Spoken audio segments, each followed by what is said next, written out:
দীর্ঘ প্রায় 3 ঘন্টা পর দিল্লি রোডে যান চলাচল স্বাভাবিক হলো। আজকে ঠিক 8:30 নাগাদ দিল্লি রোডের যে বাঙ্গিহাটি এলাকা, সেখানে টোটো এবং লরির সংঘর্ষে মৃত্যু হয়েছে 3 জনের এবং একজন গুরুতর জখম অবস্থায় তাকে হাসপাতালে পাঠানো হয়েছিল। ঠিক এখানেই যে ঘটনাস্থল দেখতে পাচ্ছেন সেখানে রয়েছি। যেমনটা স্থানীয় সূত্রে জানা যাচ্ছে, আজকে 8:30 নাগাদ শ্রীরামপুরের দিক থেকে একটি লরি আচমকায় যে টোটো এখান দিয়ে যাচ্ছিল সেই টোটোকে ধাক্কা মারে ঠিক দেখতে পাচ্ছেন সামনেই যে ঘটনাস্থল, সেখানে একটি লরি দাঁড়িয়েছিল এবং সেই দাঁড়িয়ে থাকা লরিতে গিয়ে টোটোকে গিয়ে একেবারে পিষ্ট করে দেয় এবং যার ফলে সেখানেই কিন্তু 3 জন একেবারে তালগোল পাকিয়ে যায়, অর্থাৎ ঘটনাস্থলেই 3 জনের মৃত্যু হয় এবং একজনকে গুরুতর জখম অবস্থায় উদ্ধার করে শ্রীরামপুর ওয়ার্ল্ড হাসপাতালে পাঠানো হয়েছে। এবং এই ঘটনার পরই কিন্তু স্থানীয় মানুষজন তারা বিক্ষোভে ফেটে পড়ে। এই যে গাড়ি, সেই গাড়িকে আটকে তারা বিক্ষোভ দেখায়। তারপর ঘটনাস্থলে আসে পুলিশ, শ্রীরামপুর থানার বিশাল পুলিশ বাহিনী ঘটনাস্থলে আসে। র্যাফ নিয়ে আসা হয় কাঁদানে গ্যাস নিয়ে, যাতে কোনো রকম উত্তেজনা পরিস্থিতি না হয়। তারপর দীর্ঘ পুলিশের সঙ্গে আলোচনা আর কথোপকথনের পর যে মৃতদেহগুলো সেগুলোকে উদ্ধার করা হয়। একেবারে টোটোকে কেটে ফায়ার ব্রিগেডের গাড়ি নিয়ে এসে তারপর কিন্তু সেই মৃতদেহকে উদ্ধার করা হয় এবং ময়নাতদন্তের জন্য পাঠানো হয়েছে। কি ঘটনাটা হয়েছে? সকাল 8টা নাগাদ এই যে গাড়িটা দেখতে পাচ্ছেন, একটা আইচার বা 709 টাইপের গাড়ি। ওর ড্রাইভার আর কি ওদিক থেকে এসে টোটো যাচ্ছিল, সেই টোটোটাকে ধাক্কা মেরে রোড সাইডে নিয়ে গিয়ে অন্য একটা গাড়ির মুখোমুখি সেটা দিয়েছিল। তাতে ভেতরে এখনো দিকে খবর পাওয়া যাচ্ছে 3 জন ছিল, তারা মারা গেছে, আর একজন ইনজিওর্ডকে হাসপাতালে নিয়ে যাওয়া হয়েছে। ঠিক আছে। আর লোকাল লোকদের একটু উত্তেজিত আছে, এখন ঠিক আছে, আমরা বডিও রিমুভ করে ফেলেছি অলরেডি। তাকে হাসপাতালে নিয়ে গেছে, তার মানে খবর নিতে পারিনি, কিন্তু বলছে শুনেছি ঠিক আছে। পরিচয় জানা গেছে? পরিচয় হ্যাঁ, লোকালি লোক, একজন লোকাল লোক আছে, এইটা পাওয়া গেছে। বাকি নাম গুলো নিয়ে পড়ে আপনার টোটো তো মানে কাছে পিঠের লোকই সবাই।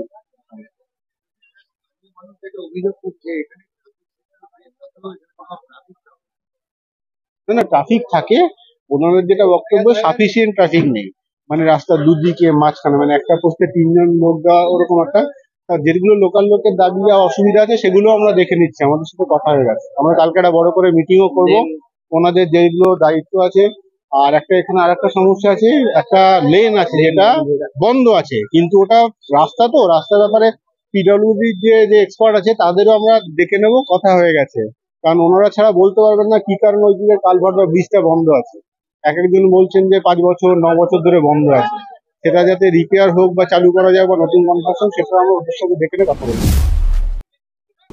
এই যে মূল দুর্ঘটনা, যেমনটা প্রত্যক্ষদর্শী বা স্থানীয়রা বলছে, এই যে রাস্তা দেখতে পাচ্ছেন ওয়ান ওয়ে, অর্থাৎ দিল্লি রোডের পুরো যদি আমরা দেখি বিভিন্ন জায়গাতেই দুটো রাস্তা রয়েছে, একটি যাওয়ার রাস্তা, একটি আসার রাস্তা। কিন্তু ঠিক বাঙ্গিহাটির কাছে সাইবাবা হোটেলের কাছে এসে দেখা যাচ্ছে এখানে কিন্তু ওয়ান ওয়ে, অর্থাৎ ডান দিকের যে রাস্তা রয়েছে সেই রাস্তা কিন্তু দীর্ঘদিন ধরে বন্ধ রয়েছে, কারণ সামনেই একটি কালভার্ট পোলের কাজ চলছে। বাম দিকের পোল হলেও ডান দিকে শ্রীরামপুরের দিকে আসার যে পোল সেটা কিন্তু এখনও হয়নি, যার ফলে রাস্তা বন্ধ রয়েছে এবং যার ফলে এভাবেই ঝুঁকি নিয়ে দেখতে পাচ্ছেন ওয়ান ওয়েতে গাড়ি চলাচল করছে এবং যার ফলে বারবারই এরকম দুর্ঘটনা ঘটে বলে মনে করছে স্থানীয়রা। এদের বাড়ি আমার তো বাঙ্গিহাটিতেই, আমার একজন যে টোটো ভাই তার বাঙ্গিহাটিতেই বাড়ি। আর যে 3 জন আরও 4 জন ছিলেন তারা ভূষণের যে ডাক্তারবাবু আছেন সেই ডাক্তারবাবুর রিলেটিভ কেউ হবে। তারা কোন্নগরে যেতে চাইছিলেন, তারা পাটডানকুনি নামবে বলে এখান থেকে টোটোতে উঠেছে, এইটুকু জানতে পেরেছি আমরা আর কি। তো মর্মান্তিক ঘটনা। এখানে যে সিগন্যালিংয়ের ব্যবস্থা, সিগন্যালটা যদি ঠিক থাকতো, বা যে দিল্লি রোডের যে বাইপাস এখানটা করা হয়েছে, দিল্লি রোড যে একটা রাস্তা সম্পূর্ণ বন্ধ করে দেওয়া আছে প্রায় দীর্ঘ 4.5 বছর ধরে। আমরা বারবার পঞ্চায়েত থেকেও আমরা বারবার জানিয়েছি যে এই রাস্তাটাকে চালু করা হোক, শুধু রাস্তাকে আটকে রেখে দেওয়া হয়েছে। এই রাস্তা যদি চালু থাকতো তাহলে মনে হয় আমরা এই আজকের যে অ্যাক্সিডেন্টটা সেটা আমরা হয়তো এই অ্যাক্সিডেন্টটা হতো না হয়তো। বারবার পুলিশের ভূমিকা নিয়ে প্রশ্ন উঠছে। তো পুলিশের ভূমিকা বলতে এখানে ট্রাফিক যে আছে সেই ট্রাফিকের নিশ্চয়ই একটা ভূমিকা ছিল, সেই ট্রাফিকের ভূমিকাটা ঠিকমতো পালন করেনি এখানে। আমরা বারবার বলেছি এখানে ট্রাফিকের প্রয়োজন আছে, যেহেতু ভূষণ এখানে কয়েকটা লজিস্টিক পার্ক তৈরি হয়েছে এবং ভূষণ আছে, তাদের যে সমস্ত গাড়ি ঘোড়াগুলো আসে এখান দিয়ে, এখানে ট্রাফিকের অত্যন্ত প্রয়োজন। এবং এখানটা ওয়ান ওয়ে নেই, এখানে দুটো গাড়ি দুপাশ দিয়ে পাস হচ্ছে, যার জন্যই এই জায়গাটা অ্যাক্সিডেন্টের সম্ভাবনাটা সবচেয়ে বেশি হয়েছে, তার জন্য এটা হয়েছে। অবশ্যই সাধারণ মানুষ, দেখুন আমাদের গ্রামের সব খেটে খাওয়া মানুষ, টোটো না বার করতে পারলে প্রায় তার সংসার চলবে না। একটা ছোট বাচ্চা আছে, যে ছোটো ড্রাইভার, তার ছোটো একটা বাচ্চা আছে, তারও অবস্থা খুব খারাপ। সে বাচ্চাটা, তাকে আগামী দিন যাতে সেই ফ্যামিলির পাশে আমরা সবাই মিলে দাঁড়াতে পারি, পুলিশ প্রশাসন থেকে সেইভাবে আশ্বাস দেওয়া হয়েছে। দিলে পরে আমরা দেখছি আগামী দিন কীভাবে কী করতে পারবো আমরা। আমার নাম মোহন মণ্ডল, প্রাক্তন প্রধান, রাজদাপুর গ্রাম পঞ্চায়েত, বর্তমান সদস্য।